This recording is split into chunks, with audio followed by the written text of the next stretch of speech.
this week's First Responders, we're tackling an issue that employers are facing nationwide, including police departments, recruitment, retention, and turnover.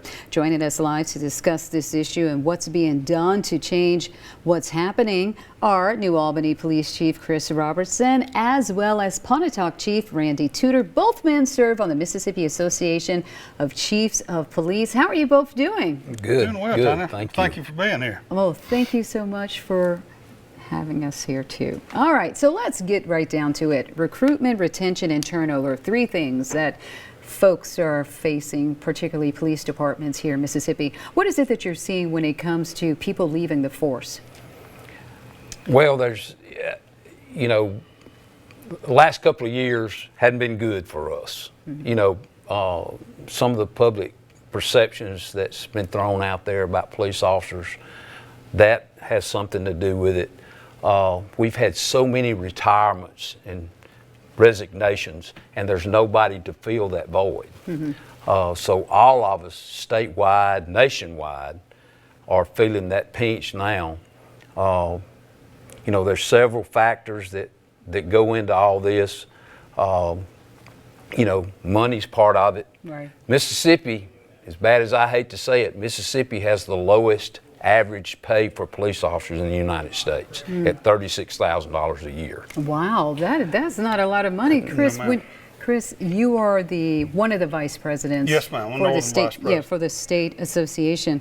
What can be done to retain and recruit officers? Well, one of the things from the association standpoint, and then individually from each jurisdiction, everybody's trying to do everything they can to try to boost recruitment and boost retention. But from the association standpoint, there's some things we've come up with, we've been looking at trying to do to help all agencies in the state. Because it becomes very difficult.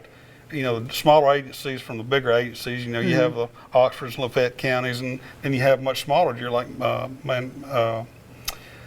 New Albany or Ecru or some of the smaller ones that are just struggling. And we don't have necessarily the tax base that they have in some other places. So we're looking at anything we can do to try to boost and get the pay up, get the things up that would recruit officers in and try to keep them.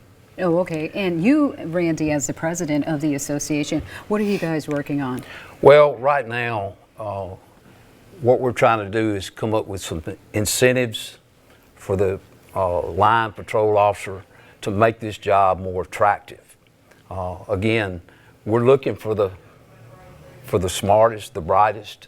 We want that, and I think the communities want that. Mm-hmm. And to do that, we're going to have to make the job more attractive. Mm-hmm. So as an association, and when I say that, we've got a good group going now. Mm-hmm. We've involved the Sheriff's Association, the Troopers Association, and the Law Enforcement Officers Association. Those are the three largest law enforcement associations in the state. And we're working together to try to get some legislations done in Jackson and on the local level. But if we can get some incentives, if that young policeman knows that he's going to make a little bit more money, or maybe he's getting some type of tax break or something like that, making the job more attractive. You know, we're lucky here in Mississippi, we have a great retirement system. I know there's been a lot of talk about that, but we've got a great retirement system. That's a plus for us. Right. But what we want to do is try to make this job as attractive as we can to get those smart guys and gals in here doing it, because everybody, you know, the world's changed. When I first started 40 years ago, you know, we went out, arrested people, took them to jail, but now we have to be social workers, we have to be EMTs, we have to do, the job entails a whole lot more now. But we want to get the word out that we're in a crisis situation. When you have 10 people, that you're supposed to have 10 people on your department, and you're 5 people short, that community's not safe. Right, yeah. So we've got to address this problem, and we're going to have to think out of the box. All right. Well, thank you both for joining us this afternoon.